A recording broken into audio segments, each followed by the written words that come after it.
잠언 27장입니다.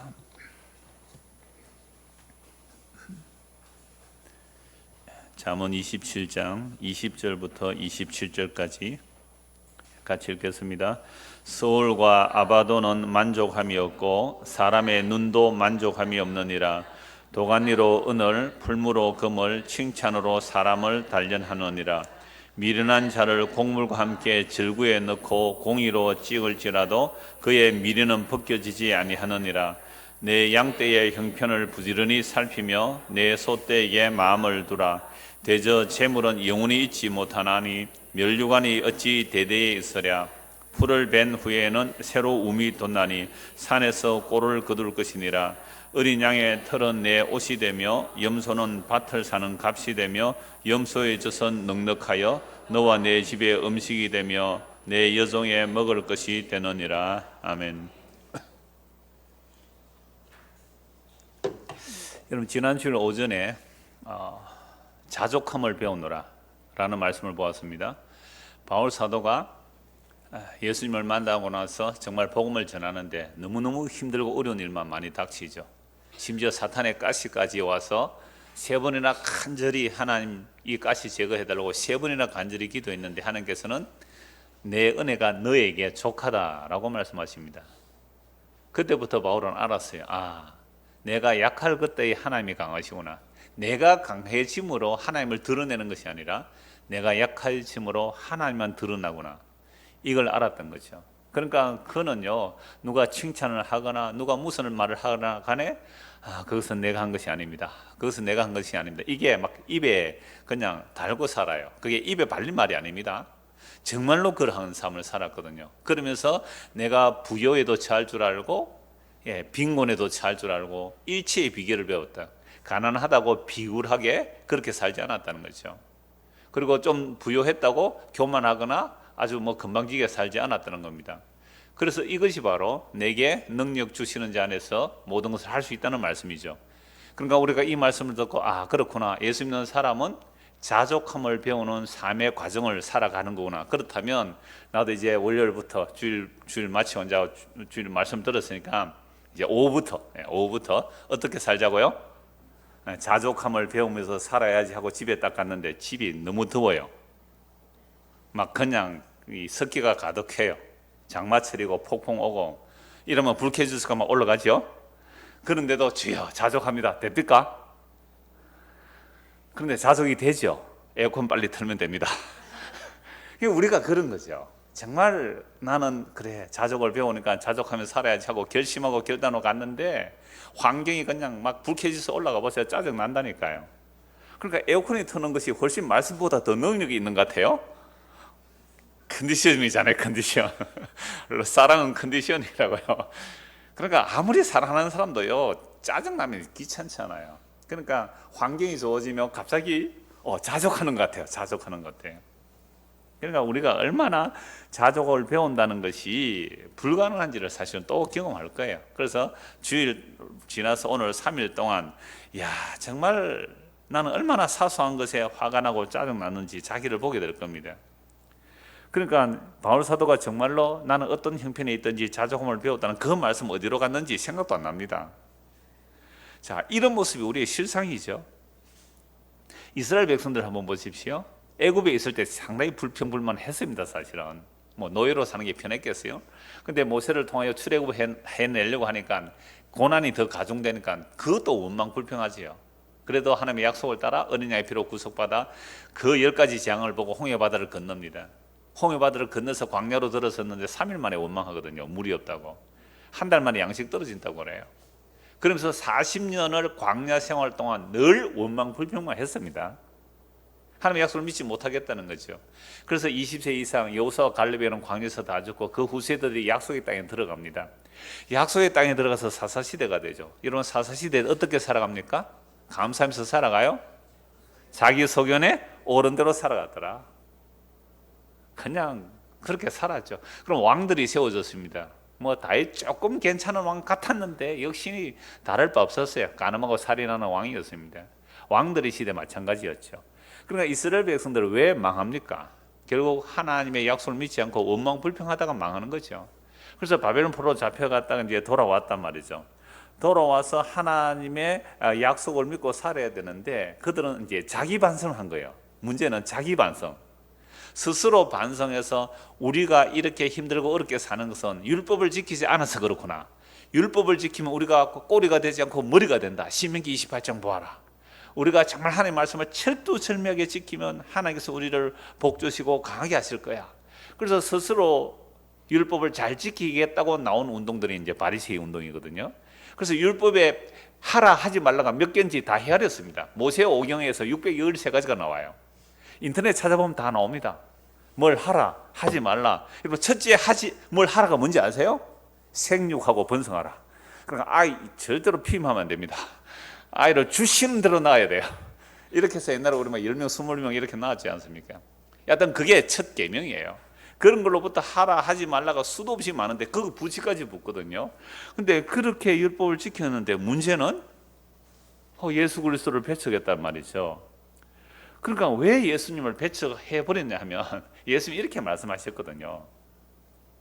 나만 있으면 안 되겠니? 이랬거든요. 너에게 나만 있으면 안 되겠니? 그게 싫었던 거예요. 그럼 우리가 예수님을 믿습니다 라고 할 때에 예수님께서 이렇게 물으세요. 오늘도 우리에게 너 나만 있으면 되겠니?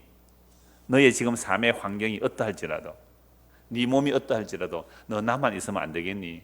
싫어요. 내가 예수님을 왜 믿었는데요? 예수 믿고 내가 구원 받으려고 예수 믿었죠. 예수 믿고 내가 천국 가려고 예수 믿었죠. 여기 예수가 있어요? 없어요? 없어요. 예수는 하나의 수단이죠. 오늘 우리가 이런 예수를 믿고 있단 말이에요. 이게 이스라엘 백성들이 메시아를 기다리는 거예요. 메시아를 사랑해서가 아닙니다. 메시아가 오면 우리의 환경을 좋게 해주는 거예요. 컨디션 좋게 해주는 거죠. 그건 컨디션 마시면 되는 거죠. 그런 식으로 우리는 메시아를 기다렸단 말이에요. 정말 예수님으로 만족합니까? 정말 그리스도로 자족하느냐 이 말이죠. 그러니까 오늘도 우리가 이스라엘 백성과 전혀 다를 바가 없습니다. 그래서 우리는 날마다 사실은 이스라엘 백성들처럼 똑같이 살아가요. 이러한 우리가 자족을 배운다? 이건 정말로 예수 그리스도의 십자가 앞에 세워져야 합니다. 예수 그리스도 앞에 정말 세워지지 않으면, 그리고 그 십자가, 예수 그리스도의 십자가 앞에 자신이 세워지지 않으면 자신의 죄가 뭔지를 몰라요. 그래서 십자가 앞에 제대로 세워지면 주여 나는 정말 죄인의 개수가 맞습니다. 나는 정말 저주를 받아 마땅합니다. 나는 지옥에 가도 마땅합니다. 이 고백이 나오게 된단 말이에요. 이렇게 되었을 때에, 이게 물론 전적인 은혜로만 됩니다. 이렇게 되었을 때에 이제 예수를 믿는다는 것이 무엇인지 학교에 들었은 거예요. 이게 학교에 들었은 거란 말이죠. 그래서 이제 학교에 들었어요. 어떤 학교에 들었었습니까? 자족을 배우는 학교에 들었었다고 제가 지난주 오전에 말씀드렸죠. 그러니까 이렇게 된 사람은 성경에서 새 사람을 입었다라고 말합니다. 새 사람을 입었다. 새 사람을 입었다는 것은 골로새서 3장 11절 12절을 보면 우리의 지식에까지 새로워진다라고 하거든요. 그럼 우리의 지식은, 그동안 우리의 지식은 자족이 어떻게 하면 자족합니까? 어떻게 하면 만족합니까? 성준 씨는 하나 50억 있으면 자족한다 그랬죠, 그죠? 50억 있으면 자족하겠다. 오늘 성경 잘 들어보세요. 자족되는지 안 되는지. 그러니까 우리가 이것이 있으면 나는 자족하겠습니다. 더 이상 바랄 것이 없습니다. 그런 말을 하잖아요. 그런데 그 지식이 새로워집니다. 나는 단돈 50원이 없을지라도 예수 그리스도로 만족합니다 라고 되는 것이 지식이 새로워지는 거죠.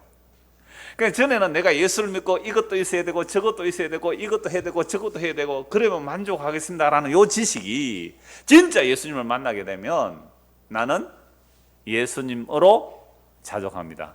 예수님만으로 만족합니다. 이렇게 돼야 천국 가는 거예요.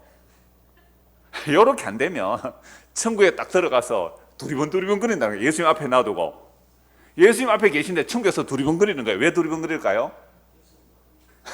예수님은 제껴두고 내가 뭘 했는데 준다는 거 어디 있어요? 이게 무슨 천국이에요? 그러니까 우리는 예수를 믿는다는 것은 이 역사 속에서 예수님으로 만족하는 학교에 입학한 거예요. 힘들어요. 고난해요. 고통스러워요. 근데 그게 진짜라니까요. 성경이 다 그 얘기를 하고 계세요. 그래서 예수 그리스도로 만족할 수 있도록 우리의 지식에까지 새로워지는데, 이 예수 믿는 사람이나 유대인의 차별이 없대요. 놀라운 표현이에요. 할례당이나 무할례당이 차이가 없어요. 그리고 유대인과 이방인이 차별이 없다. 이거 유대인이 자기 부인이 되어져야 되는 거죠. 유대인이 자기 부인이 되어져야 돼요. 이방인은 은혜를 입는 겁니다. 자유인과 종이 차별이 없어요. 여러분, 자유인이라는 것은, 로마 시대 때 자유인이라는 것은요, 정말로 종을 부리면서 사는 사람을 자유인이라 그래요. 근데 종들은 노예거든요. 근데 그 자유인들과 종이 차별이 없는 곳이에요. 왜 그렇게 되느냐?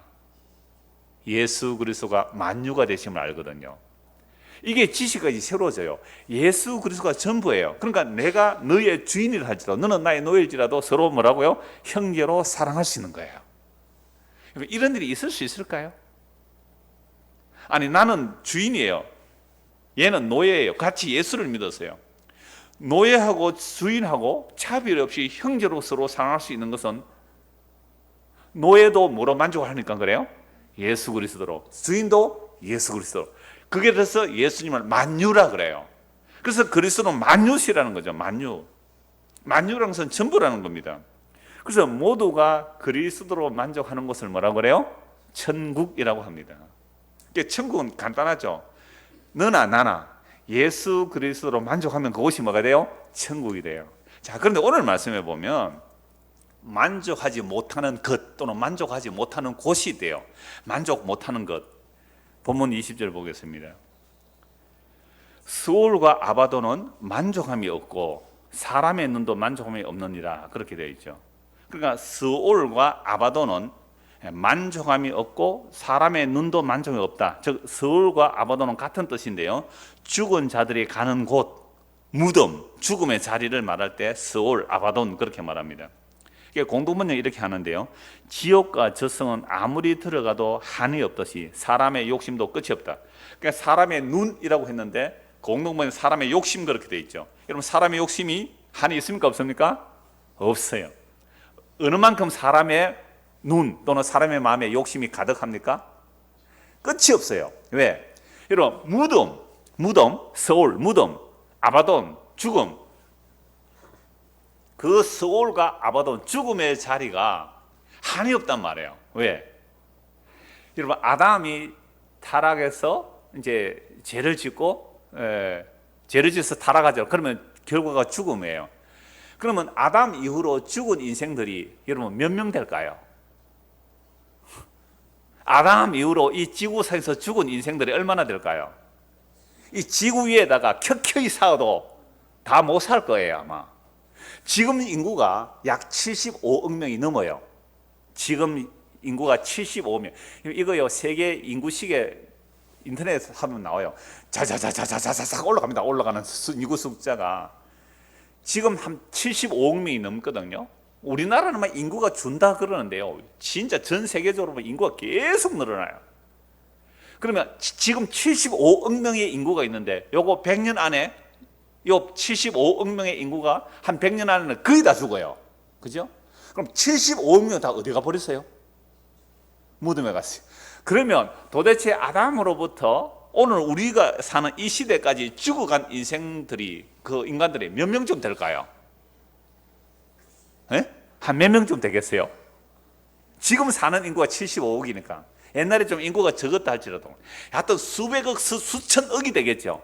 그 수천억의 인구를 다 무덤이 받아들였다면, 무덤이 이제 내가 배부르다, 이제 내가 사람을 안 받아들이겠다, 이제 죽음 없음, 무덤이 이러는 거 봤어요? 이게 무덤이 끝없이 죽은 자를 받아들이듯이, 사실은 무덤 얘기하는 거예요? 우리 마음 얘기하는 거예요? 우리 마음이 얘기죠. 그래서 다시 보면 20절 보십시오. 스올과 아바돈, 그 죽음의 자리는 만족함이 없고 사람의 눈도 만족함이 없다 이 말이에요. 결국 사람의 마음, 사람의 눈이 만족이 없다 이 말이죠. 그래서 우선 오늘은 만족함이 없는 곳이 이제 지옥인데요, 만족함이 없게 된 이 이야기를 하기 위해서 죽음이 어떻게 왔는지 좀 더 살펴보려고 합니다. 아담 이후로 모든 인간이 죽어가죠. 그러니까 아담으로부터 오늘 이 시대까지 죽어간 그 사람들은 정말 수백억 수천이 될 사람들이 무덤이 다 받아들였단 말이죠. 그러니까 무덤이 이제 나 이제 배부르다, 더 이상 죽음을 없애버리겠다 이렇게 안 한단 말이야. 끝없이 죽음으로 가죠. 여러분, 사람이 왜 죽습니까? 사람이 왜 죽어요? 애들한테 물어보면요, 사람이 왜 죽느냐 그러면 늙어서 죽는데요. 늙어서 죽는데, 또는 병들어서 죽는데요. 사람이 왜 죽어요? 성경은 나와 있어요. 죄의 삭은 사막입니다. 아담과 하와에게 선악을 알게 하는 나무의 과일을 먹으면 정령 죽으리라 했단 말이에요. 그래서 선악을 알게 하는 나무의 과실을 먹음으로 죽게 되어 있습니다. 비록 1000년을 살았다 할지라도, 제일 오래 산 사람이 성에 969세거든요. 무려 1000년을 가까이 살았다 할지라도 그 결론은 다 죽었더라 되어 있단 말이에요. 그러니까 아담은 130세에 아이를 낳기 시작했는데 800년 동안 아이 낳다갔어요. 아이 낳다가 800년 동안 낳았으면 몇 명쯤 낳았겠어요? 하여튼 수백 명을 낳았습니다. 수백 명을. 그 수백 명이 또 수백 명. 그러니까 아담이 한 10대 손까지 봐요, 밑에. 그러면 그 세대만 해도 이미 인구는 어마어마하게 불어나는 거죠. 자, 그런데 창세기의 그 인구의 족보를 기록할 때에 죽었더라, 900몇 세를 향유하고 죽었더라, 900몇 세에 죽었더라. 그렇게 죽음의 세계가 연결되는 거죠. 그런데 특이한 한 사람이 있어요. 하나님이 데려가셨더라. 누구요? 에녹은 죽었다라고 말 안 해요. 물론 세상 사람들이 볼 때는 세상에서 사라졌으니까 죽은 걸로 보이죠. 그런데 하나님이 그를 데려갔다고 하거든요. 하나님과 뭐였어요? 동행하였더라. 하나님과 동행하였더라. 65세 때 모두셀라 낳고, 모두셀라 낳을 때 계시를 받아요. 그게 유다서에 나와요. 그러니까 이 에녹이 하나님의 심판을 알게 되죠. 모두셀라가 죽으면 하나님의 심판이 온다는 것을 알고 나서 300년 동안 하나님과 동행했어요. 정말 종말론적으로 살았죠. 그래서 다른 사람의 3분의 1도 살지 못하고 데려가 버렸어요. 그러니까 예수님 뭐 하나님 약속 안 믿는 사람들은 요절했다, 뭐 행방불명됐다, 뭐 이렇게 안 하겠어요. 그런데 이 사람에게 놀랍게도 죽었다는 말이 없고 데려갔다는 말이 있거든요. 이건 뭘 말하는 겁니까? 결국 하나님과 동행하는 자는 죽었다고 말하지 않고 하나님의 약속 안에 들어갔다라고 말하는 거죠. 자, 그러나 겉으로 보기에는요, 모든 인간들은 다 죽어가고 있습니다. 죽음의 이유를 모르는 채 죽어가고 있어요. 로마서 5장을 한번 찾아보겠습니다. 로마서 5장입니다.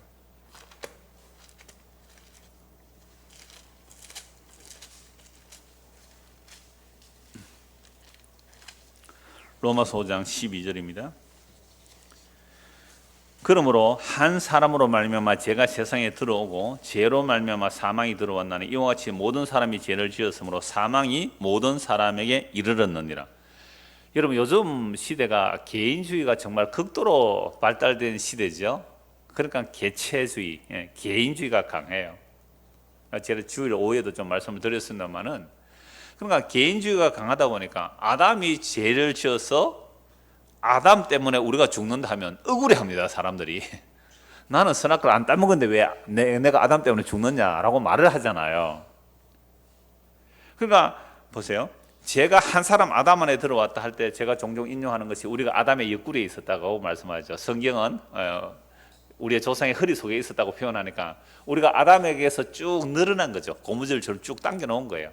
그러니까 시간을 거슬러 휙 이렇게 올리가면요, 타임머신 타고 시간을 거꾸로 돌리면 우리는 다 어디로 갈까요? 자꾸만 뒤로 가서 어디로 가요? 아담의 허리 속에 다 있는 거죠. 그러니까 아담이 선악과 따먹을 때 우리는 아담의 허리에 속하여 선악과 따먹은 거예요. 그게 증거가 있어요. 증거가. 내가 선악과 따먹었다는 증거가 있다니까요. 여러분, 재판할 때 증거를 가지고 재판하죠. 그 증거가 뭐예요? 모든 세상의 선악의 판단을 누가 한다? 내가 하고 있어요. 내가. 선악의 판단을 내가 한다니까요. 여러분, 축구 볼 때에 요즘 이거 하대요. 이거 비디오 판도. 왜 이거 해요? 워낙 싸우니까 골인이다, 골인 아니다. 그럼 어떻게 해요? 비디오 판도. 그럼 정확하게 나오잖아요. 여러분, 정말 내 중심으로 판단하면 골이 탁 들어갔을 때에 일본 골키퍼가 인정합니까? 탁 내놓고는 아니고 이러잖아요. 그러니까 정말로 그 사람이 선악의 판단을 자기 중심으로 했기 때문에 그렇거든요. 그래, 선악의 판단을 내 중심으로 안 하면 어떻게 해야 돼요? 골이 맞습니다 하고 들고 와서 항복을 해야지, 자기가. 비디오 판독하라고 하는 게 아니라. 그러니까 이미 우리가 선악의 판단을 우리가 하고 있으니까 이게 선악과 따먹은 증거예요. 나 아담과 같은 죄 안 지었다. 아니에요. 우리의 본성이 이미 아담과의 선악과를 따먹은 우리의 모습입니다. 자, 그렇기 때문에 죽어요. 그러니까 죽음의 이유를 몰랐는데 죽는 이유를 이제 설명을 합니다. 13절 보십시오. 죄가 율법이 있기 전에도 세상에 있었으나 율법이 없었을 때는 죄를 죄로 여기지 아니하였느니라. 그럼 창세기를 누가 기록했어요? 모세가 기록했습니다. 물론 하나님 특별한 계시로 모세에게 이제 주어졌는데, 여러분 창세기를 기록하자고 그 다음 내용이 뭐예요? 출애굽기죠. 출애굽기에서 무엇이 선포됩니까? 율법이 선포되죠. 그럼 율법을 왜 주시는 거예요? 아담으로부터 우리가 왜 죽어가는지 이유를 설명하는 게 율법이에요. 그래서 율법이 주어진 것은 왜 죽었는지 이유를 알아요. 왜 죽어요? 죄 때문에 죽구나. 이게 율법이에요. 그러니까 율법이 없으면 죄를 죄로 알지도 못했어요. 그래서 율법이 가입한 것은 우리를 죄 아래 가두고 죄로 심히 죄되게 하고, 그래서 우리가 율법 아래 갇혀 있음을 알게 하여 하나님의 긍휼을 바라보는 몽학 선생으로 율법이 주어진 거예요. 이게 법이 주어짐으로 인하여 법을 지켜서 내가 살아야지라고 나오는 사람은 아직도 주님 앞에 안 세워진 거예요. 법이 주어짐으로 이거 내가 죽었구나 라고 하는 사람이 뭐예요? 주님을 만난 거예요. 그러니까 로마서에 보면 바울이 그래요. 그러니까 내가 주님을 알고 율법의 뜻, 율법의 의미를 깨닫기 전에는 내가 율법에 대해서 살아있었다 그죠? 내가 율법을 지키고 의에 이르고자 했는데 율법의 뜻을 알고 나니까 내가 율법에 대해서 죽었다고 말하는 겁니다. 이게 주님을 만난 거거든요. 그래서 13절 보십시오. 죄가 율법이 있기 전에도 세상에 있었으나 율법이 없었을 때는 죄를 죄로 여기지 아니하였느니라. 그러나 아담으로부터 모세까지, 보세요. 아담으로부터 모세. 창세기를 누가 기록했다고요? 모세가. 그러나 아담부터 모세까지 사람들이 죽어갔는데 왜 죽어갔는지 이유를 몰랐는데 모세가 율법을 딱 제시하니까 선악과를 따먹고 정령 죽으리라는 그 말씀이 아담으로부터 모세까지 다 죽어갔는데 이게 율법이 딱 투입되니까 죽음의 이유를 알게 됐다 이 말이죠. 그러나 아담으로부터 모세까지 아담의 범죄와 같은 죄를 짓지 아니한 자들까지도 무엇이 왕이었어요? 사망이 왕노릇 하였느니 아담 오실자의 모형이라. 그러나 이 은사는 그 범죄와 같지 아니하니 곧 한 사람의 범죄로 인하여 많은 사람이 죽었은즉 더욱 하나님의 은혜와 또 한 사람 예수 그리스도의 은혜로 말미암아 선물은 많은 사람에게 넘쳤느니라. 또 이 선물은 범죄한 한 사람으로 말미암은 것과 같지 아니하니 심판은 한 사람으로 말미암아 정죄에 이르렀으나 은사는 많은 범죄로 말미암아 의롭다 하심의 이름이니라. 그러니까 지금 죄와 사망의 왕노를 하는 곳에서 의와 생명의 왕노를 하는 그리스도로 넘어가는 것, 이걸 예수 믿습니다라고 말하는 거죠. 그러니까 아담 이후로 모든 자들이 아담과 같은 죄를 지지 않았는데도 불구하고 죽어간 이유를 무엇이 밝혀요? 율법이 밝히고 있는 겁니다. 그래서 율법으로 우리의 죄가 무엇인지 밝히면서 그리스도에게로 인도하는 모학 선생이 되어야 합니다. 그래서 모형이라는 것은 아담 안에서 사망이 왕노릇하지만 이제 예수 그리스도 안에서는 생명이 왕노릇하는 겁니다. 그래서 우리가 예수를 믿는다는 것은 이제 예수 그리스도 안에서 예수님의 생명이 나의 왕이 되어 주셔서 내가 그 생명 안에 들어간다. 이게 예수 믿는다라는 말이죠. 자, 그럼 우리가 예수님의 생명 안에 들어왔으니 죽으면 됩니까? 안 됩니까? 안 되잖아요. 그런데 죽잖아요. 이걸 가지고 문자제로 따지니까 옛날에 영생교라는 교단이 나와요. 영생교. 심지어 신신들도 그런 말을 했다 그래요. 안 죽는다고, 14만 4천이 이루어지면 우리가 안 죽는다고. 그러면 도대체가 생명의 왕노를 하는 곳에 들어왔다는 말이 무엇일까요? 이 역사 속에는 아까 제가 에녹 얘기했죠. 에녹이 데려갔다 그러고요. 데려갔다. 다른 사람 죽었더라고 그러는데, 그러니까 이 겉으로 볼 때는요, 겉으로 볼 때는 에녹도 세상 사람 볼 때 죽은 자로 보잖아요. 그런데 하나님의 약속 안에 있다. 뭘 에녹만 약속 안에 있었겠어요? 물론 아담도 셋도 다 아벨도 하나님의 약속 안에 있는 자들이에요. 그러니까 이 역사 속에서는 모든 인류의 죽음이 계속됩니다. 겉으로는 죽음이 같아 보여도 세상 사람 볼 때 죽음이 똑같아 보여요.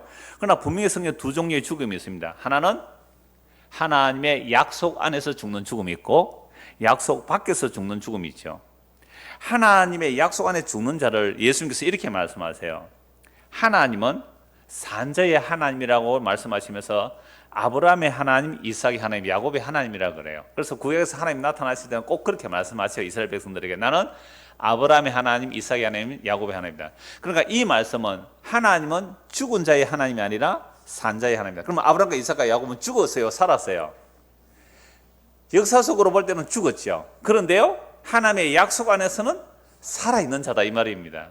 그래서 예수님께서 요한복음 11장에서 나사로를 살려내실 때에 자신을 뭐라고 말해요? 나는 부활이며 생명이다. 앞으로 부활을 줄 것이고 생명을 줄 것이다가 아니라 현재형 에고 에미를 써요. 나는 부활이고 생명이다. 그러니까 예수를 믿고 예수 안에서 죽으면 그 사람은 죽은 거예요? 생명과 부활 안에 들어가 있는 거예요?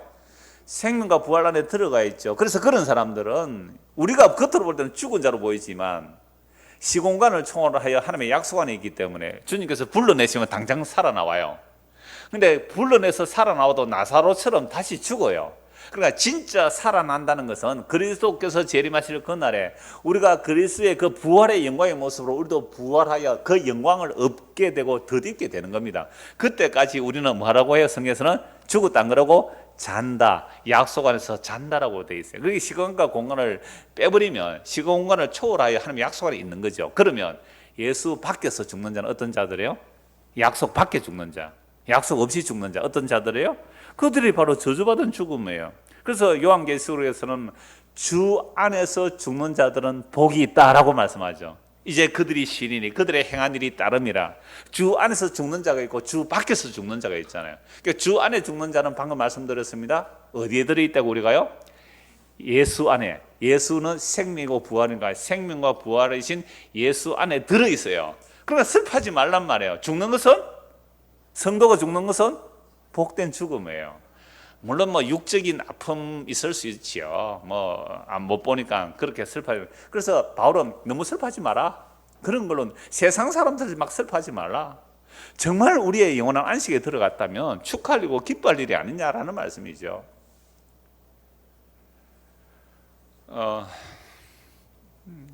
그 라디오로 제 설교 인터넷도 저희 접속을 잘 안 하시는 분이고 라디오로 듣는 분이 있었어요. 근데 이분이 그 교통사고로 중환자실에 있다가 이제 일반 병실로 옮겨졌는데 중환자실에 있으면서 굉장히 충격을 받고 이렇게 나오면 좀 선망이 생길 수가 있다고 그래요. 그래가지고 막 자기를 다른 사람이 막 이렇게 뭐 장기를 적출해낸다는 이런 막 공포심에 떨는 거예요. 그래서 어떻게 연결돼서 이제 전화가 와서 그 아들하고 이제 통화를 했는데 자꾸 두려워하는 거예요. 그냥 아들하고 통화하는 아들이 그 어머니가 그렇다고 설명을 하길래 제가 그래서요. 저는 뭐 얼굴도 못 본 사람이니까 딱 통화 한 번 한 사람이니까 예수님을 믿으십니까? 예, 그렇대요.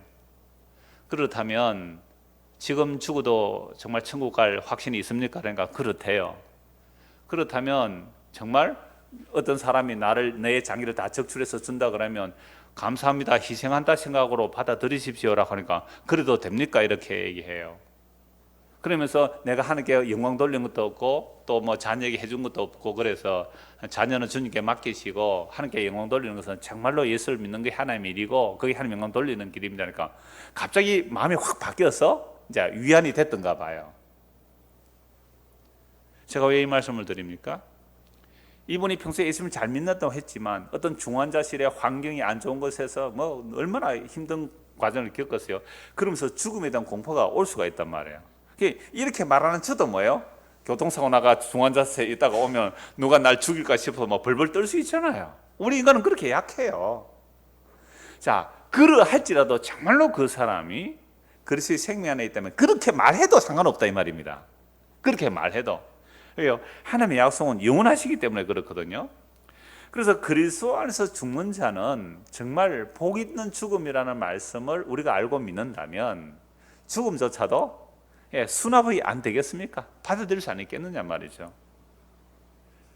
자, 그러면 그리스도 밖에 죽는 자들은 어떤 모습일까요? 그리스도 밖에서 죽는, 약속 밖에서 죽는 자들 한번 보면 좋아요. 에스겔 32장을 한번 보겠습니다.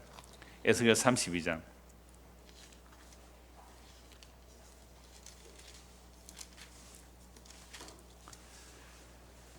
에스겔 32장 17절부터요 32절까지 전체가 죽은 자들의 세계를 말해요. 죽은 자들의 세계. 그러니까 오늘 뭐가 만족이 없다 그랬어요? 스올과 아바도는 만족이 없다 그랬잖아요. 그것처럼 사람의 마음도 이와 같다. 그러면 죽은 자들의 세계가 어떤 곳이냐라고 할 때에 17절부터 32절까지 전부 이제 죽은 자들의 세계를 말하는데요. 26절 보십시오. 거기에 죽음의 세계입니다. 죽음의 세계. 거기에 메섹과 두발과 그 모든 무리가 있고 그 여러 무덤은 사방에 있으며 그들은 다 할례를 받지 못하고 칼에 죽임을 당한 자로다. 그들이 생존하는 사람들의 세상에서 두렵게 하였으나 그들이 할례를 받지 못한 자 가운데서 이미 엎드러진 용사와 함께 누운 것이 마땅하지 아니하냐. 이 용사들은 다 무기를 가지고 서울에 내려가서 자기의 칼을 베개로 삼았으니 그 백골이 자기 제약을 졌으며 생존하는 사람들의 세상에서 용사의 두려움이 있던 자로다. 그럼 무덤에 가 있는 자들, 죽음에 가 있는 자들 어떤 사람이요? 생존 세상에서, 살아있는 세상에서 사람들을 두렵게 하는 아주 용사들이에요. 메섹, 두발, 얼마나 싸움 잘하는 사람인데요. 칼 들고 설치면 아무도 대항할 수 없는 벌벌 떨도록 생존 세상에서 사람을 두렵게 하던 용사들인데 지금 죽어가지고 뭐 들고 가가 죽어가 있어요? 그 무기 들고 죽어가지고 스올, 무덤, 죽음의 자리에 내려서 자기 칼을 베개로 삼았대요. 옛날에 그 칼 들고 설치했으면 사람들이 벌벌 떨었는데 이제 백골이 그 죄를 지고 무덤에 있다는 말이죠. 이 무덤에 어떤 자들이 있습니까? 18절 한번 보십시오. 인자야 애굽의 무리를 위하여 슬피 울고 그와 유명한 나라의 여자들을 구덩이에 내려가는 자와 함께 지하에 던지며 이르라. 너의 아름다움이 어떤 사람들보다 뛰어나도다. 너의 아름다움이 어떤 사람들보다 뛰어나도다. 그들도 지금 어디에 가 있다고요? 서울 무덤, 구두기와 함께 섞는 그 죽음의 자리에 가 있다 이 말이죠. 그 아름다운 것조차도. 여러분 세상에 권력을 가지고 또는 권력은 뭐 무력도 되고 재력도 권력이 되죠. 그래서 권력을 가진 사람들이 뭘 추구하는지 아세요? 아름다움을 추구합니다. 그래서 아하수에로 왕이 누구에게 혹 빠집니까? 에스더한테 빠지잖아요. 나라 절반이라도 주겠대. 그 거대한 바벨론 제국의 절반이라도 에스더한테 주겠대요. 이걸 경국지색이라고 그러잖아요. 양귀비가 얼마나 이뻤는지 나라가 기울어지는데도 여자의 아름다움에 빠져요. 그럼 사람들이 권력을 추구하는 것, 재력을 추구하는 것, 뭐 얻으려고 그래요? 남자들이 이쁜 아내 얻으려고. 그러니까 아름다움이 세상에 권력보다 힘이 있어요. 아름다움이. 그래서 사람들은 그렇게 우리 대한민국은 성형의 나라로 이렇게 떠오르잖아요. 왜요? 아름다우니까. 권력 있는 사람이 이렇게. 근데요, 진짜로 부자들은요, 성형을 안 한대요. 그죠? 대한항공 딸들 보니까 뭐 성형 안 했더라고요. 뭐 아쉬운 게 뭐 있어요? 없는 사람이나 그런 거 하는 것이지. 자연히 그렇게 살잖아요. 왜? 그게 뭐예요? 자기들은 뭐가 있기 때문에? 재력이 있기 때문에 그런 거 안 해도 되는 거잖아요.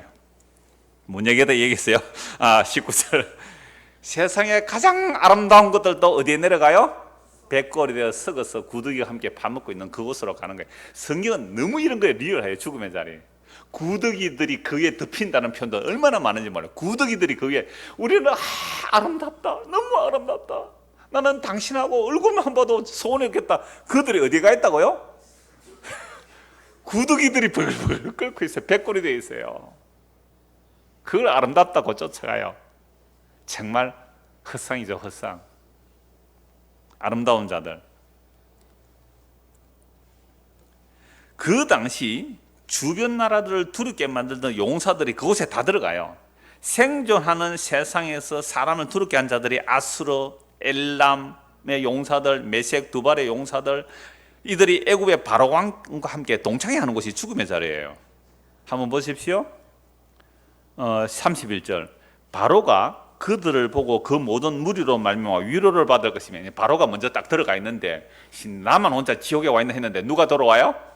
생존 세상에서 사람들을 두렵게 했던 권력자들, 재력자들 다 돌아오는 거죠. 그래서 바로가 위로를 받는 거예요. 지옥에서. 지금 지옥에서 동창회하고 있는 거죠. 무리로 말미암아 위로를 받아들 것이리며 칼에 죽임을 당한 바로와 그 온 군대가 그러하리로다. 주 여호와의 말씀이니라. 내가 바로로 하여금 생존하는 사람들의 세상에서 사람을 두렵게 하게 하였으나 이제는 그가 그 모든 무리와 더불어 할례를 받지 못한 자 곧 칼에 죽임을 당한 자와 함께 누이리로다. 주 여호와의 말씀이니라. 여러분, 생존하는 세상에서 어떻게 살고 싶어요? 아름다운 사람, 용맹 있는 사람, 권력 있는 사람, 재력 있는 사람, 그래서 사람들을 두렵게 하는 사람으로 살고 싶지 않습니까? 그걸 위해 기도하지 않으셨나요? 내가 가면 사람들이 벌벌 떨면서 내 앞에 엎드리는 그런 자리를 원하지 않았나요? 생존 세상에서 사람을 두렵게 하는 자들이 어디에 가 있어요 지금? 예? 지옥에 가 있죠. 이거 소원해요? 이거 좋아요? 이렇게 되기를 좋아해요? 이걸 원해요? 성경 너무 분명해요. 그래서 만족함이 없는 곳이 죽음의 자리라는 말씀입니다. 이 세상에 어떤 권력과 재력과 아름다움을 추구해도 그것조차 죽음의 자리에 들어가 버리죠. 그 죽음의 자리는 만족이 없는 곳입니다. 그 죽음의 자리에 어떤 사람이 들어갑니까? 자기 족함을 알지 못하고 자기 눈에 보이는 욕망을 쫓아 살았던 사람들이죠. 그러니까 이 무덤처럼 사람의 눈이 만족이 없다는 것은 단지 눈의 문제만이 아니죠. 타락한 우리 사람의 문제고 사람의 자리인 마음의 문제이죠. 그래서 우리 마음에 자족이 없는 거죠. 세상 속담도 있습니다. 바다는 메워도 사람의 마음은 못 메운다고요. 영국 속담이라 그러더라고요. 이러한 우리 마음에 만족이 없는, 자족이 안 되는 우리 마음이 마치 무덤처럼 끊임없이 무언가를 채우려고 하는 이유가 뭘까요? 성경을 이제 몇 곳을 찾아가면서 보겠습니다. 잠언 30장을 보겠습니다. 잠언 30장 15절. 그러니까 만족하지 못하는 것들이 몇 개 있대요. 만족하지 못하는 것들. 잠언 30장 15절, 16절 같이 한번 읽겠습니다. 그 머리에게는 두 딸이 있어 다오 하느니라. 족한 줄을 알지 못하여 족하다지 아니하는 것 서너시 있나니 곧 서울과 아이 베지 못하는 태와 물로 채울 수 없는 땅과 족하다지 아니하는 불이라. 자, 그 머리에게는 두 딸이 있는데요. 뭐 한다고요? 맨날 다오 한대요. 옛날에도 이 말씀 드리는데 그 머리에는 학문이 없어요. 배설기관이 없어요. 그러니까 그 머리는 피를 빨아먹잖아요. 그러니까 사람의 이 다리 같은 피만 빨아먹어요. 피는 버릴 게 없는 진짜 좋은 영양가잖아요. 그래서 학문이 없어도 돼요. 그 정도로 소비는 안 하고 그러니까 받아들이기만 하는 그런 모습을 그 머리로 표현하는 거죠. 그러니까 다오 하는데 족한 줄을 알지 못해요. 족하다지 않은 것 서너시 있나니. 그래서 이 말씀 볼 때마다 생각나는 게 우리가 어릴 때 거머리 많이 물렸거든요. 그러면 거머리를 잡아서 죽이는 방법, 항문을 뒤집어 버리는 겁니다. 항문이 없으니까 아예 입을 그냥 이렇게 아주 가는 나무 꼭지가 딱 뒤집어 버려요. 그러면 얘가 이제 말라 죽죠. 그리 뒤로 던져 놓으면. 우리 어릴 때 그렇게 놀았어요. 거머리 잡아서 말려 죽이는 방법. 이놈의 거머리가 보세요. 배설기관도 없이 끊임없이 달라 쫄라대죠. 이것처럼 족하다 하지 아니한 것 서너시 있는데 서울 나오죠. 서울. 지금까지 무덤에 대해서 얘기했죠. 서울. 그것처럼 아이 베지 못하는 태. 아이 베지 못하는 태는 뭐 아무리 결혼을 해도 아이를 못 낳는 그런 배를 아이 보지 못하는 태 또는 물로 채울 수 없는 땅. 그렇게 비가 많이 와도 그죠? 쑥 다 빠져버리잖아요. 그리고 족하다 하지 아니하는 불. 그죠? 불이 태워도 뭐 만족 안 하잖아요. 불이. 이 불을 야고보서는 또 혀라고 말려 인생을 불살라는 혀가 불이라 그래요. 인생을 불살라버리는 그 끊임없는 불, 인생을 불태우는 그 불이 혀라고 말하기도 해요. 자, 이런 것들은 결국 만족감이 없는 것을 말하죠. 자, 한번 바로 뒤에 전도서 1장을 한번 보십시오. 전도서 1장 8절.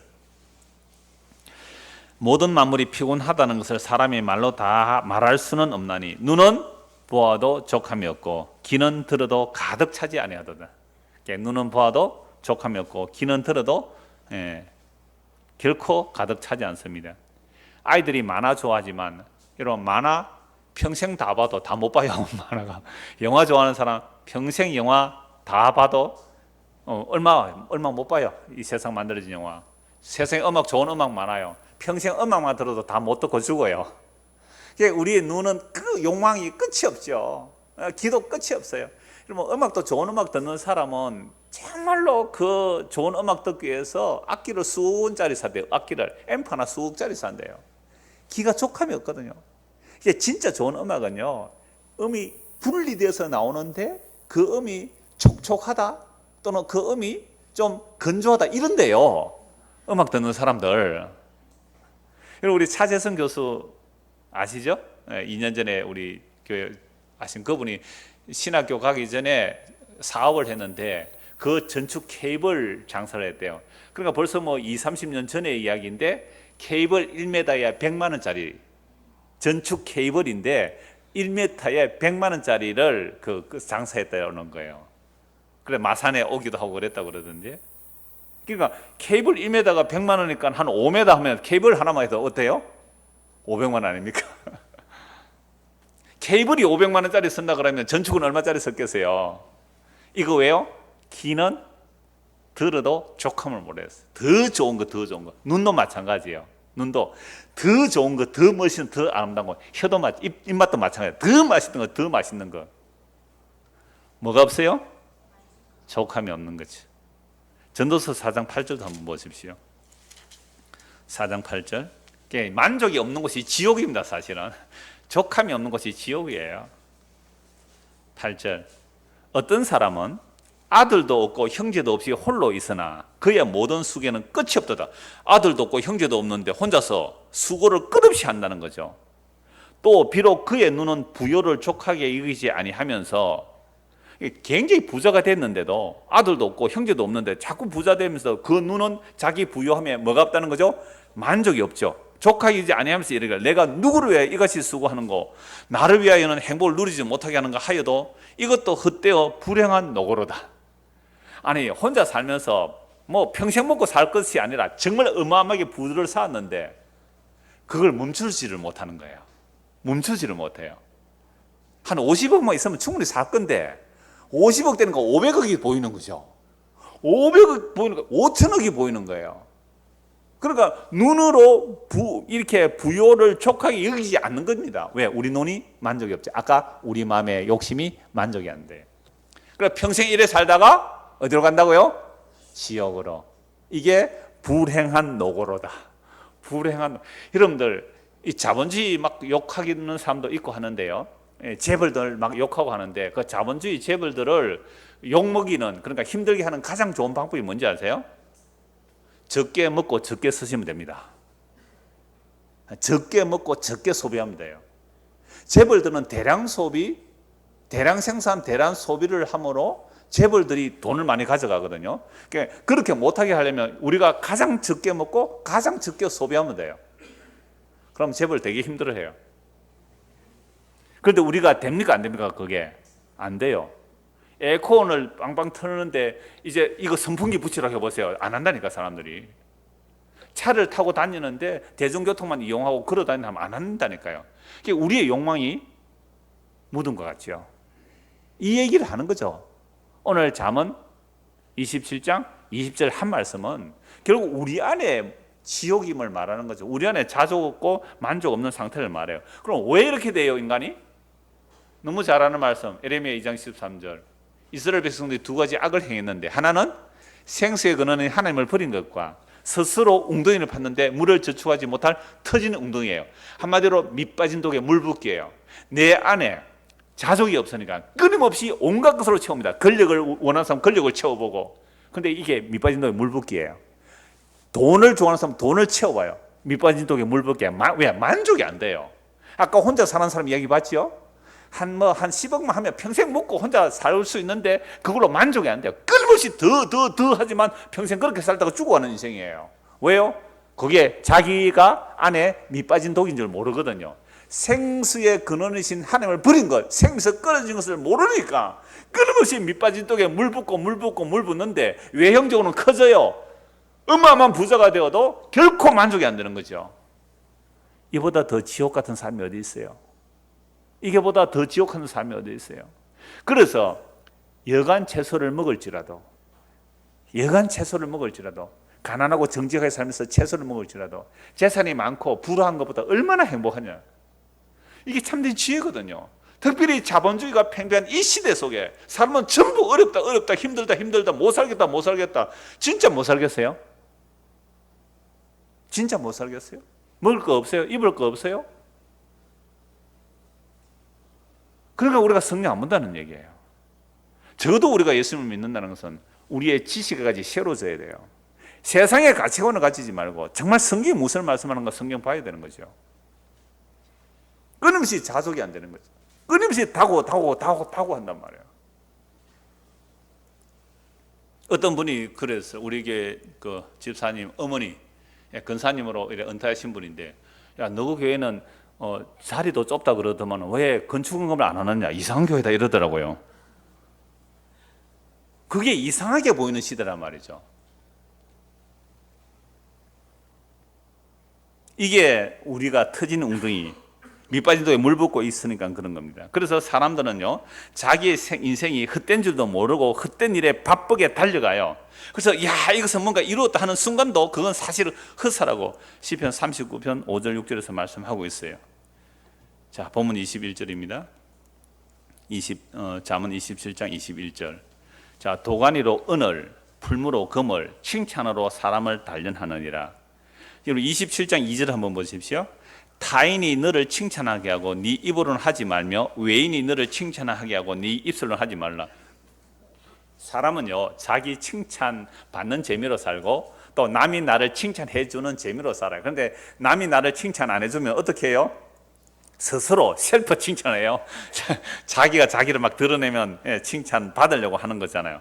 그렇게 하지 말란 말이에요. 그래서 사람을 도가니가 불순물을 제거하고 풀무가 불순물을 제거하죠. 은과 금을 불순물을 제거하는데 사람은 무엇으로 단련하는가? 칭찬 딱 해보면 알아요. 그래서 사람이 칭찬을 해보면 그 사람의 사람됨이 드러나는 거란 말이죠. 그래서 그런데 우리가 얼마나 다른 사람들에게 칭찬받고 인정받고 싶은지, 이런 뭐 메슬로우의 욕망 단계가 있어요. 그거 뭐 생존의 욕구, 태어나면 무조건 생존을 하려고 하는 욕구가 있죠. 근데 생존하는데 어떻게 생존해야 돼요? 안전하게 살고 싶어. 그래서 안전의 욕구가 나와요. 그 다음에는 애정의 욕구가 있어요. 내가 생존하고 안전해도 누가 날 사랑 안 하면 참 싫거든요. 애정을 주고받는 그 사랑하는 그런 관계. 그 다음에 사회적 인정의 관계. 어떤 사람이 칭찬해 주는 거, 승진하는 거, 야, 사람들이 너를 잘한다 그러더라, 착하더라. 그 인정받는 욕구 무려 4번째 단계예요. 그게 이루어지면 5번째, 자아 실현이라고 말하잖아요. 그러니까 인간은 이 욕망을 향해 달려가요. 그러니까 사람들이 얼마나 칭찬받고 싶어요. 그래서 사람들은 남이 칭찬 안 하면 스스로라도 자기를 이제 칭찬 받게 살아가려고 해요, 우리가. 그러니까 제가 어릴 때 제가 종종 말했잖아요. 사람들이 착했다고. 그런데 이게 내가 착한 게 아니고, 내가 복음을 듣고 보니 착한 게 아니더라고요. 착한 게 아니고 그게 착하다는 칭찬을 듣고 싶은 욕망이었더라고요. 우리 집사람이 하는 말이 그거예요. 당신은 복음 알고 나서는 좀 못되었다 그래요. 복음 몰랐을 때는 착했는데 복음 알고는 좀 못되었다 그래요. 그 왜? 일부러 제가 해본 거예요. 이게 정말 내가 성격상으로 좀 착하고 유했는지, 정말 하나님의 은혜로 그랬는지. 전자더라고요. 뭐 전자인지 후자인지 알아서 해석하시고. 이게 뭐냐라고 하면, 착하다라는 칭찬을 내가 의도치 않아도 그게 좋았던 거죠. 그죠? 착하다는 그 칭찬이 좋았던 거예요. 그러니까 사람들은 칭찬받고 싶어서 살아갑니다. 시편 49편 한번 보십시오. 시편 49편. 그러니까 벌써 시간이 다 돼 가는데 아직 절반밖에 안 했는데 고민이긴 합니다만, 한 번씩 중간에 결론을 내려갑시다. 지옥이 어떤 것이에요? 만족이 없는 것이 지옥이고, 자족하면 그것이 뭐가 돼요? 천국이 되는 것이죠. 자, 그래서 내가 지금 아무런 칭찬받을 일도 없고 누가 나를 칭찬 안 해도 누구 계시면 나는 만족합니다. 예수님 계시면 만족합니다. 그러면 스스로 내가 사람들에게 칭찬받을 일을 안 해도 되잖아요. 인정받을 일을 안 해도 되잖아요. 근데 사람들은 칭찬받고 싶어서 끊임없이 자기를 위해서 뭔가를 시도합니다. 그래서 그게 이제 시편 49편이에요. 시편 49편.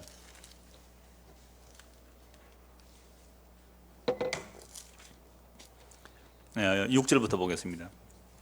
다 들으라, 이면 다 들으라. 하나님의 말씀을 다 들으라. 무병설아, 빈부 기천을 막는 다 들으라. 빈부 기천, 지혜 있는 자 없는 자 다 들으라라고 말씀합니다.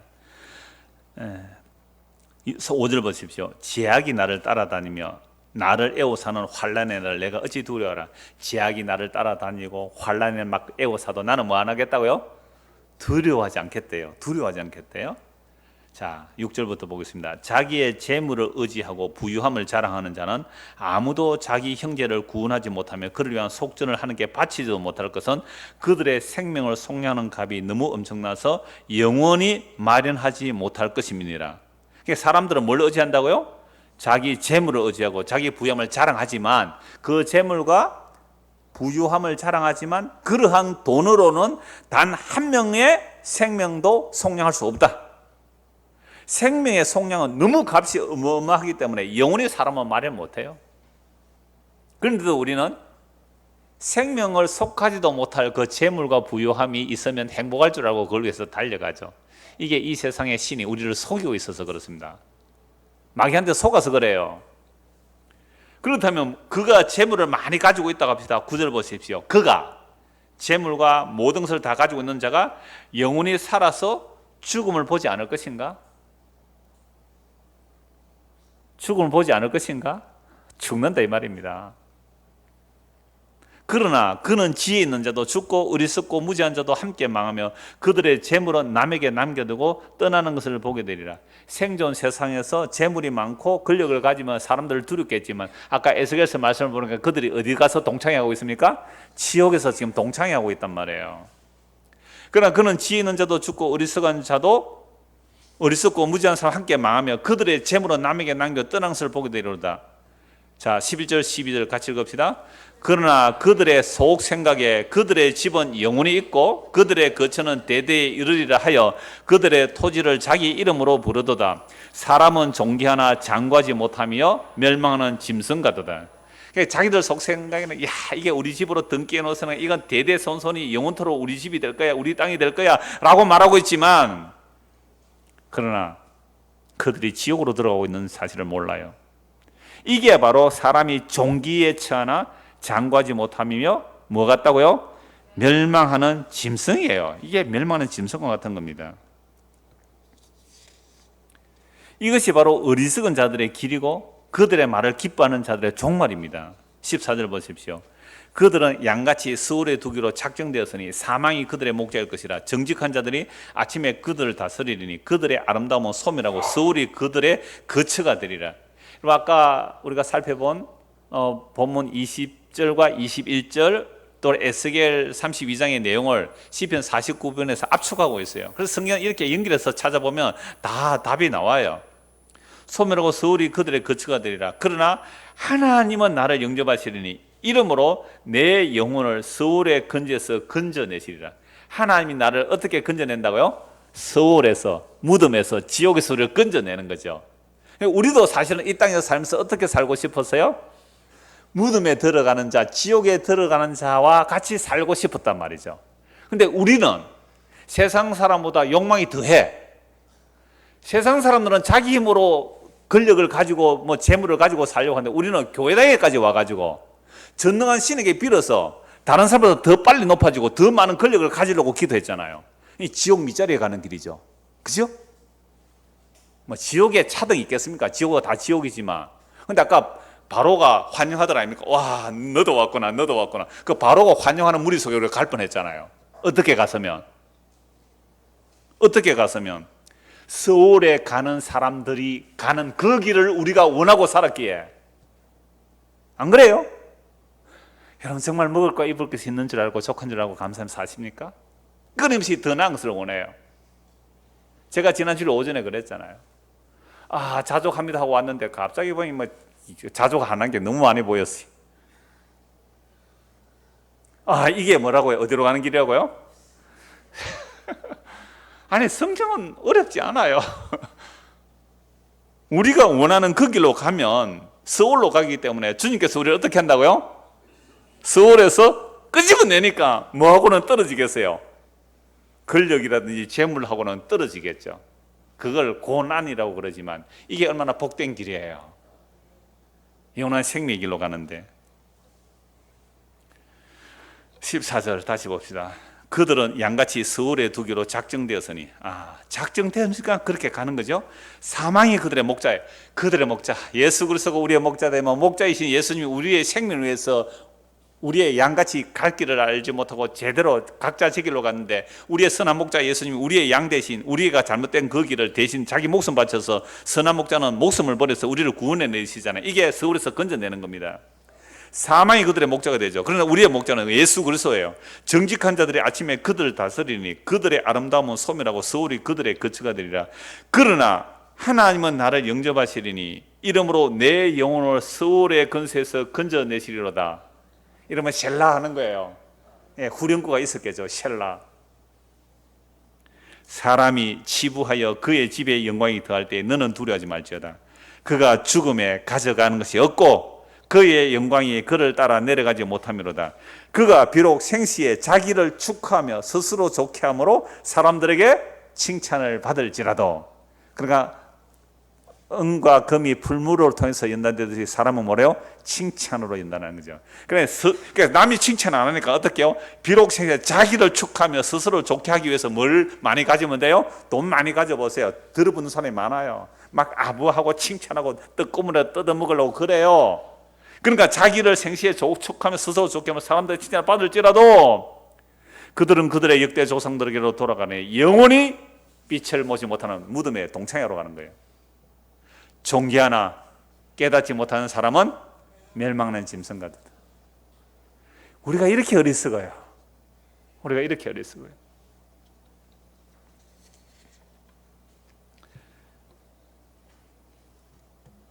본문 22절입니다. 잠언 27장 22절 같이 읽겠습니다. 미련한 자를 곡물과 함께 절구에 넣고 공의로 찌을지라도 그의 미련은 벗겨지지 아니하리라. 여러분, 지금까지 제가 한 50분 정도 말씀을 딱 들으면, 야, 이 세상에 딱 두 종류의 사람이 있구나. 하나는 어디로 가고요? 생시의 자를 축하하고 좋게 해서 칭찬을 받아서 그렇게 사람들을 두렵게 하려고, 살아있을 때 사람 두렵게 하려고 권력과 재물을 가진 그런 사람들이 가는 길이 뭐라고요? 지옥이잖아요. 그럼 그 지옥에 가는 길에서 주께서 우리를 어떻게 해요? 끄집어내시죠. 그럼 끄집어내실 때 그들과 끊어지니까 재물도 날아가 버리고 권력도 날아가 버리고 약하고 못나고 연약한 모습으로 끌려 나오는 거죠. 근데 세상 사람들 볼 때 이게 뭐로 보여요? 실패와 저주로 보이는데 이게 진짜 생명의 길이고 이게 진짜 지옥 가는 길이잖아요. 맞지요? 이 말씀이 정말로 우리 마음에 받아들여져야 돼요. 마음에만 받아들여지는 게 아니라 우리의 삶의 현장에서 실제가 돼요. 내가 원하는 권력과 영광들이 날아가고 약함과 능력과 핍박이 올지라도 이게 진짜 생명의 기름이 분명해요. 이게 마음으로 일단 수긍돼요. 아멘으로 받아들여져요. 그리고 우리의 삶 속에서 이것이 일어나니까 고난의 삶이 됩니다. 근데 이게 분명한 생명의 길 맞습니다. 근데 이 말씀을 제가 20년 동안 한국에서 전했거든요. 이 말씀을 전했단 말이에요. 그런데도 전혀 안 바뀌는 사람이 있죠. 아직까지 안 바뀌는 사람이 있단 말이에요. 물론 앞으로 어떻게 될지 몰라요. 앞으로 어떻게 바뀔지는 몰라요. 제가 어떻게 바뀔지도 몰라요. 그러나 우리의 삶의 과정이 과연 말씀에 비춰서 진짜 생명의 길인지 무덤으로 가는지 볼 수 있잖아요. 성경을 통하여. 그러니까 이 말씀을 보면 목사님 맞습니다. 성경이 맞네요. 내가 그러면 나는 지옥으로 가는 길을 가고 있었군요. 내가 잘못했습니다. 내가 회개하고 예수를 믿습니다. 이 생명으로 가기를 원합니다. 라고 해야 되는데 꼭 성경에 그런 말만 있나? 그건 너무 극단적인 거 아니냐? 너무 치우쳤지 하고 절대로 이 말씀이 안 받아들여지는 자가 있어요. 그런 자를 미련한 자라 그래요. 여러분, 절구통에 공의로 찍으면요, 이거 옛날에 새 절구도 있어요. 새 절구에 새 절구통이 있어요. 그리고 곡식, 딱딱한 곡식을 넣고 절구에 넣고 찍으면요, 껍질이 다 벗겨져요. 그러니까 껍질을 벗겨지는데 나중에 껍질 벗겨지고 또 그걸 다시 찍으면 가루가 되잖아요. 그런데 절구에 곡물과 함께 미련한 자를 넣고 공의를 찍어도 그의 미련함이 뭐요?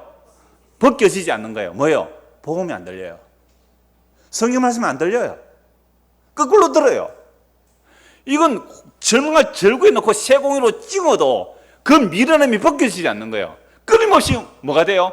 다고 그물이 새끼처럼 다고 만족이 없는 거예요. 자족이 없는 거예요. 이거 도구통에 넣고, 도구통이 그랬습니다. 이거 절구통입니다. 우리 경상도 말로 도구통이라 그래요. 절구통에 넣고 공유로 찍어도 그 미련함이 벗겨지지 않아요. 자족이 안 되는 거예요.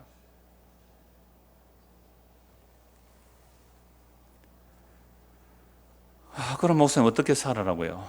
23절 보십시오. 내 양떼의 형편을 부지런히 살피며 내 소떼에게 마음을 두라. 대저 재물은 영원히 잊지 못하나니 멸류관이 어찌 대대에 있으라. 풀을 벤 후에는 새로 우미 돋나니 산에서 꼴을 거둘 것이니라. 어린 양의 털은 내 옷이 되며 염소는 밭을 사는 값이 되며 염소에 져서 넉넉하여 너와 내 집의 음식이 되며 내 여종의 먹을 것이 되느니라. 이 당시는 물론 농사짓고 목축을 많이 하니까 이렇게 말하지만 오늘날 우리에게 이 말씀을 번역하면 네가 지금 하고 있는 그 일 부지런히 살면서 감사하고 자족하며 살아라. 그럼 하나님께서 먹을 거 입을 거 주실 거고 네 여종에게도 먹을 거 줄 것이고 그 양털로 옷을 짜 입을 것이고 저저로 먹고 살고 밭도 살 수 있을 것이고 충분히 살아가게 할 거니까 자족하며 살아라 이 말씀 아니에요? 그래서 목축하는 사람이 풀을 싹 뱉는데 또다시 비가 오니까 우미 싹 돋아나잖아요. 이걸 보면서 하나님께서 어떻게 자기 백성을 살리실지, 어떻게 하나님께서 자기 백성을 새롭게 하실지도 보게 되는 거죠. 풀 베고 나는데 새풀이 싹 돋아나요. 너무 놀라워요. 근데 그런 거 안 하고 어떻게 하든지 사기를 치든지 거짓말 하든지 더 많은 재물을 쌓기 위해서 달려간다면 24절 보십시오. 대저 재물은 영원히 있지 못하나니 멸류관이 어찌 대대에 있겠느냐. 재물과 멸류관, 건세, 권력 이런 것들은 영원하지 못해요. 그저 네가 가진 그 분복, 자기에 맡겨진 분복에 자족하면서 살아라 이 말이에요. 자기 맡겨진 일에 쓸데없는 욕심 부릴 거 뭐 있어요. 자기 분복에 맡겨 살아가라 말이에요. 그러면서 자족하면서 사는 것이 좋은 거죠. 그래서 풀을 벤 후에 새로 우미 돋나니 산에서 꼴을 거둘 것이라 라는 이 말씀과 함께 연결해 볼 말씀이 시편 104편입니다. 시편 104편 보십시오.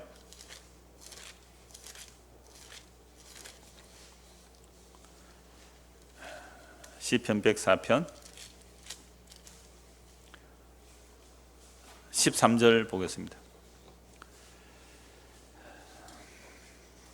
시편 104편 전체를 보면 다 좋지만 두 절만 보겠습니다. 13절 14절 보십시오. 그가 그의 누각에서부터 산에 물을 부어주시니 주께서 하시는 일의 결실이 땅을 만족시켜 주는도다. 그가 가축을 위한 풀과 사람을 위한 채소를 자라게 하시며 땅에서 먹을 것이 나게 하셔서 사람의 마음을 기쁘게 하는 포도주와 사람의 얼굴을 윤택하게 하는 기름과 사람의 마음을 힘있게 하는 양식을 주셨도다. 여러분 비 어제 아래 많이 왔죠? 그때 짜증났어요. 하나님 참 감사합니다 했어요?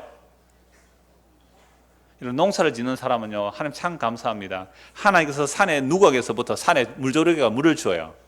여러분 조그만 텃밭 하나도요 거기 물을 길어서 물을 부어서 거두드리려면요 우리 한 이 예배당만한 평 이 뭐 한 60평 됩니다. 안에 한 60평 되는 이 밭에 여러분 물을 길어서 그 채소를 거두 먹으려면요 여러분 하루 종일 여름에는 하루 종일 물 갖다 길어 주어도 다 넉넉하게 물이 안 들어가요.